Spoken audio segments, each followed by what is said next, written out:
नमस्कार।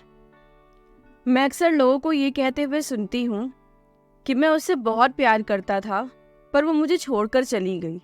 अब मैं कैसे जीऊँ? या मैं बहुत अच्छा इंसान हूँ, बहुत शांत स्वभाव का हूँ, पर उसने मुझसे लड़ाई कर ली और लड़ाई करने के दौरान उसने मेरा अपमान कर दिया। मैं ये कैसे बर्दाश्त करूँ? या कई बार हम ऐसी परेशानी में आ जाते हैं कि मेरा नया बिजनेस था, बहुत अच्छा चल रहा था, अचानक से लॉस शुरू हो गया, मैं इसे कैसे संभालूं? और कई बार हम जब रास्ते पर जा रहे होते हैं, लोग अक्सर ये कहते हैं मैं एकदम सही तरीके से अपनी गाड़ी चला रहा था, सामने वाले की गलती की वजह से मेरा एक्सीडेंट हुआ, मुझे चोटें आईं, मैं क्या करूं? ये मेरे साथ ही क्यों होता है? मैं इन सब से कैसे डील करूं? आज आपके इन प्रश्नों का उत्तर मैं महात्मा बुद्ध जी के एक उपदेश से देना चाहूंगी।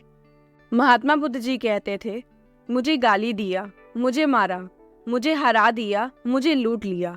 ऐसी बातें जो भी व्यक्ति अपने मन में बांधते हैं, उनका वैर कभी शांत नहीं होता। और इस वैर को शांत करने का मूल मंत्र है एक्सेप्टेंस, यानी स्वीकार करना। हम लोग अक्सर ये कहते हैं ये नहीं होना चाहिए था, ऐसा क्यों हुआ, मैं ये बर्दाश्त नहीं कर सकता, ये नहीं होना चाहिए था। लेकिन हमें अपने मन में ऐसी भावनाओं को पैदा नहीं होने देना चाहिए, क्योंकि हर बार हर घटना और दुर्घटना के साथ जब ऐसी बात हमारे मन में उत्पन्न होती है, तो हमारी हर उस घटना के साथ हमारे मन, बुद्धि और हमारी सोच पर एक चोट होती है।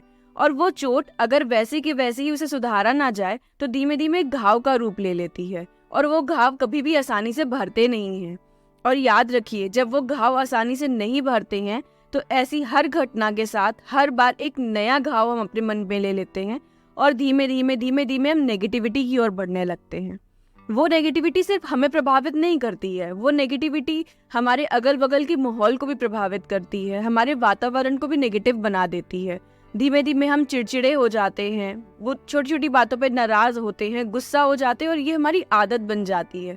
इसे अपनी आदत कभी ना बनने दें, और इसका सिर्फ एक ही तरीका है, एक्सेप्ट करना। रोजमर्रा की होने वाली घटनाओं और दुर्घटनाओं के लिए हमारी एक्सेप्टेंस जितनी ज्यादा घटेगी, उतना ही ज्यादा हमारा मन, हमारी बुद्धि और हमारा सोच प्रभावित और आहत होंगे।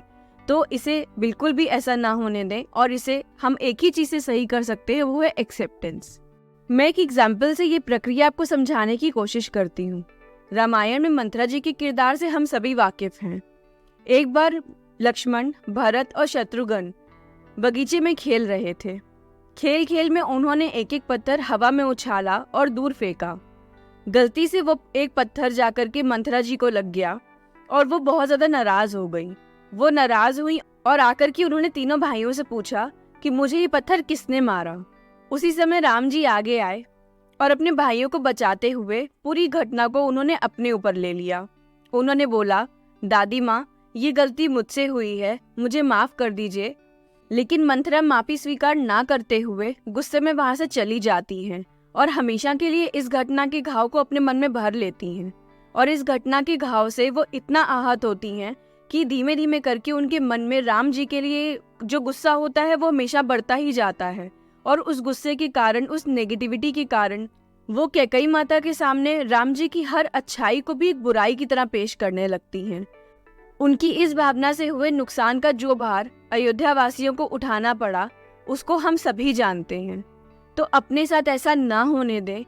इस छोटी सी कहानी से हमें ये समझ में आता है कि जब हम छोटी छोटी घटनाओं को अपने मन में रख लेते हैं तो हम अपने मन को नेगेटिविटी से भर लेते हैं, और सिर्फ अपने मन को ही नहीं, हम अपने अगल बगल के वातावरण को भी नेगेटिव करने लग जाते हैं। तो अपने साथ ऐसा ना होने दें, अपने मन को एक्सेप्टेंस से भरें। एक्सेप्टेंस हमारी लाइफ में हर बुरी घटना को भी हमें नए नजरिए से देखने का मौका देती है। तो एक्सेप्ट करिए और इस बात को समझने की कोशिश करिए कि आखिर इसका क्या और नजरिया हो सकता था।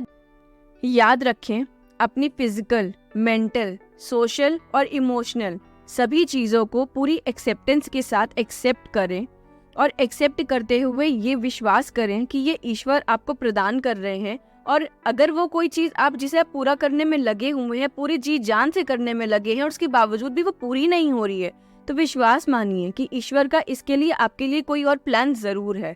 उस प्लान को जानिए, उस प्लान को समझने की कोशिश करिए। वो कभी आपका बुरा नहीं करेंगे, ईश्वर हमेशा हमारे लिए अच्छा करना चाहते हैं क्योंकि हम उनकी संतान हैं। और विश्वास मानिए, माता पिता कभी अपने बच्चों के लिए बुरा नहीं चाहते, बस हमारे देखने का नजरिया अलग हो सकता है। हमारे साथ अगर कुछ गलत हो भी रहा है तो विश्वास मानिए कि उसके पीछे हमारे कर्म और हमारे भाग्य की फल हैं। तो आप अपना अच्छा और ज़रूरी कर्म करिए और फिर जो भी फल आपको मिले उसे एक्सेप्ट करिए जैसे भगवान उसे आपको प्रदान कर रहे हैं। और ये आपको किसी और के लिए नहीं, अपनी खुद की आज़ादी, मन की शांति और अपनी खुद की खुशी के लिए करना है। याद रखें, acceptance is freedom, so accept it and accept it for your freedom and peace. हम लोग के साथ कोई भी दुर्घटना घटती है, हम लोग तुरंत नेगेटिव हो जाते हैं, नेगेटिव होकर सोचने लगते हैं ये मेरे साथ क्यों हुआ, क्यों होता है ऐसा बार बार मेरे साथ, मैंने तो हमेशा अच्छा ही चाहा था, मैं तो बहुत अच्छा इंसान भी हूँ। तो याद रखिए कि हमारे कर्म और हमारे भाग्य जो मिल करके हमें फल प्रदान कर रहे हैं, उन्हें हमें सहर्ष स्वीकार करना चाहिए और विश्वास मानिए कि वो ईश्वर की इच्छा है और हमें उसे नए नजरिए से देखने भर की जरूरत है। और जिस दिन हमने उसे नए और पॉजिटिव नजरिए से देखना शुरू कर दिया, हमें उसी दिन हमारे सब प्रश्नों का हल मिलना शुरू हो जाएगा। तो याद रखिए, एक्सेप्टेंस इज अ की फॉर फ्रीडम। हमारे आसपास कई सारे ऐसे लोग हमें देखने को मिल जाते हैं जिनके मन में कई ऐसे प्रश्न उठ रहे होते हैं जिनके हल उनको आसानी से मिल नहीं पा रहे होते हैं। हमारे चैनल का सिर्फ एक ही मोटिव है कि हम अगर आपके किसी भी तरह के प्रश्नों के अच्छे उत्तर आपको प्रदान कर सके, आपकी रोजमर्रा की छोटी छोटी समस्याओं से भी आपको आज़ादी मिल सके, तो ये हमारे लिए बहुत खुशी की बात होगी। तो आप अपने सुझाव और कमेंट हमें ज़रूर दें। कमेंट बॉक्स में कमेंट करके हमें ज़रूर बताएं कि अगर हम आपकी किसी भी तरह की समस्या को सॉल्व करने में आपकी मदद कर सके। इसलिए अगर आपको मेरी ये वीडियो पसंद आ रही हो तो इसे अपने फ्रेंड्स को, कलीग्स को, अपने परिवार में अपने लोगों के साथ शेयर ज़रूर करें। तो आज के लिए नमस्कार, मिलते हैं आपसे हमारी नई वीडियो में।